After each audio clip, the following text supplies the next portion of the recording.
Hey, everybody. Well, I gave you those handouts on Friday, and I'm happy I did. Um, I hope I'm the only one that got home without a copy of the one on, or maybe it was just all stapled together, was it? Human beings created in God's image.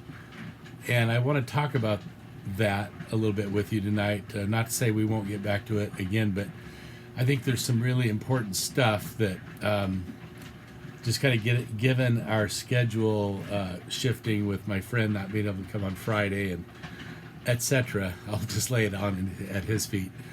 I want to talk through that the quotations in that handout. So I get here tonight in my cozy little office, and my doggie's down there. She's such a sweet girl, Coco. But I didn't bring one home myself.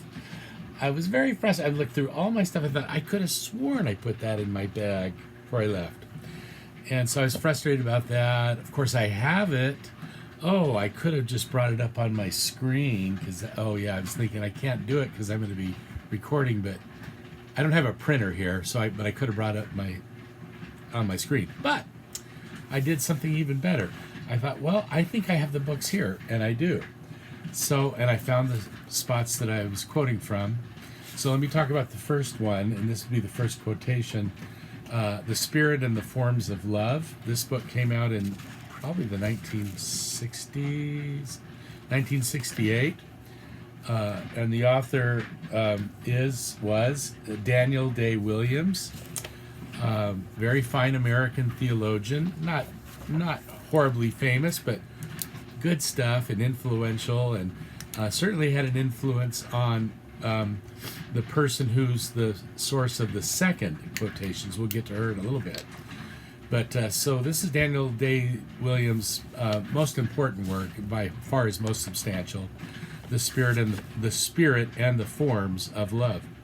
So I know I found it's on page 132, and I'm just going to read. I should correspond pretty well to what you have in that handout. Theology in the 20th century. So remember, now he's writing almost 60 years ago, but a lot of this still holds. Theology in the 20th century has been interpreting, and I don't know if I went with his Latin there. It really annoys me when people think they have to say Imago Dei. It's just Latin for image of God. Why do we have to do this fancy pantsy? Oh, I'm going to give you the Latin here. So anyway, if you ever hear anybody say Imago Dei, it's the image of God. Some of you undoubtedly knew that. I'm just saying the Latin is unnecessary and kind of a phony intellectualism. There, Lodall's ranting again. So, I'm going to make it image of God. In the 20th century, theologians have been interpreting the image of God in a way which expresses the personal and historical nature of the relation between God and, today we would say, human beings or humanity. But this is 1968. Between God and man. Thus, Williams continued, thus the foundation is laid for a theology which understands love as the center of human existence. That's a great sentence. It's an important idea. It's certainly central to our course, totally central in my life, and certainly my theology and preaching and ministry, the whole thing. Love as the center of human existence. Since it is the Christian faith that God is love, he doesn't give the source for that, but it is a quotation from 1 John, and it's found twice in the same chapter, 1 John chapter 4, and it's in verses 8 and 16. I think there used to be a cute little chorus that even had the references in it. 1 John 4, 8, and 16. Notice these multiples of 4. Coincidence? I think so. That God is love. One more thing I'll say about God is love. Of course, it's in everybody's Bible. But it just so happens that John Wesley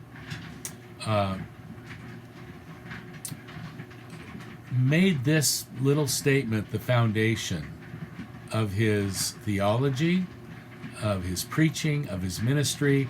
It really gave him his lens, honestly, his lens for interpreting the Bible. Today in class, I talked a lot about Jesus as the lens. Let me use the word hermeneutics here. Hermeneutics has to do with the art and the science of interpretation. And if you use it as a singular, a hermeneutic, it means sort of how I go about interpreting something. I have a hermeneutic. And Wesley's hermeneutic was God is love. Now, we could say more about that, but maybe I'll limit myself at this point. Since it is the Christian faith that God is love, it's curious, he wrote back there in the 60s, it's curious that theology has been so late in taking love as the key to the Christian doctrine of man.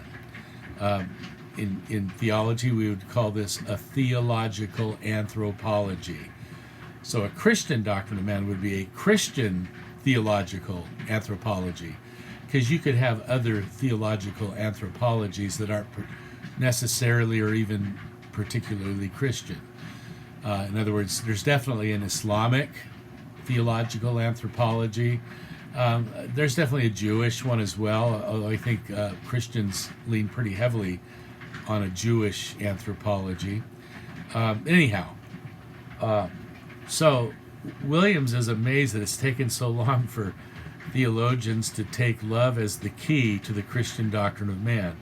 Let us see what this new direction, love, involves for an understanding of human love and divine love.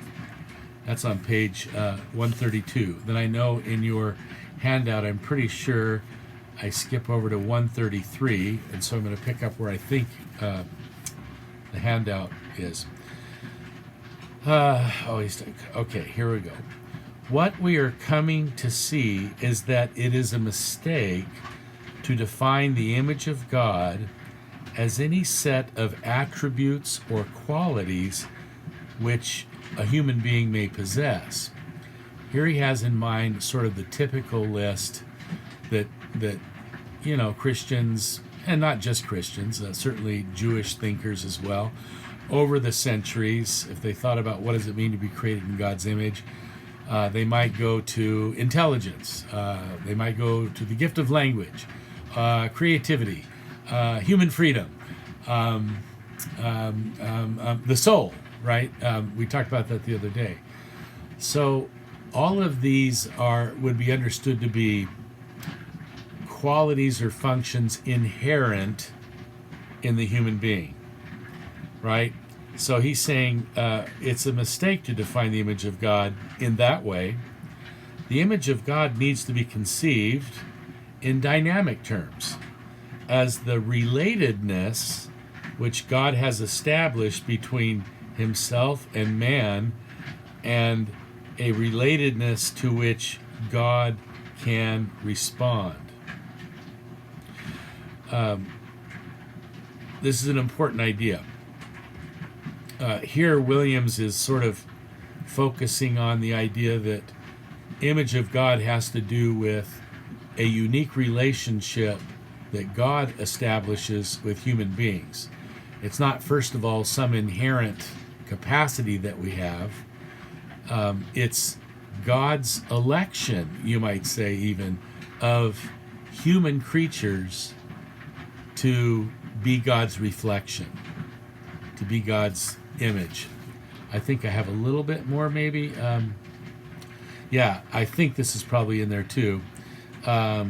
So he's talking, and I'm going to pick up, all these converge on the view that the image of God should not be conceived as a special quality, that is, again, something inside of me, but as the relationship for which man is created with his neighbor before God.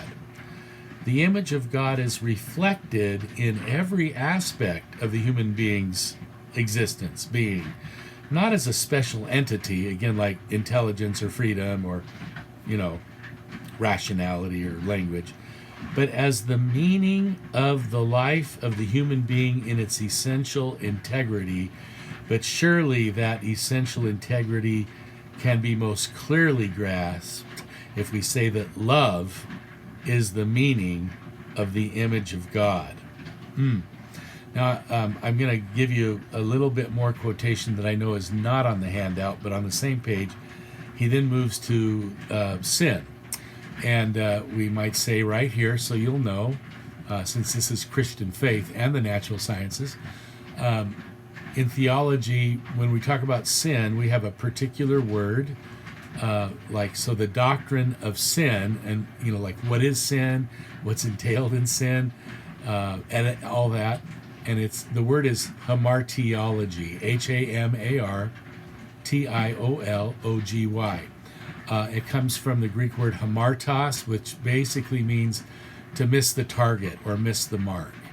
So sin as missing, we'll say the target or the telos for which we've been created. And basically what Williams is saying, that telos is love.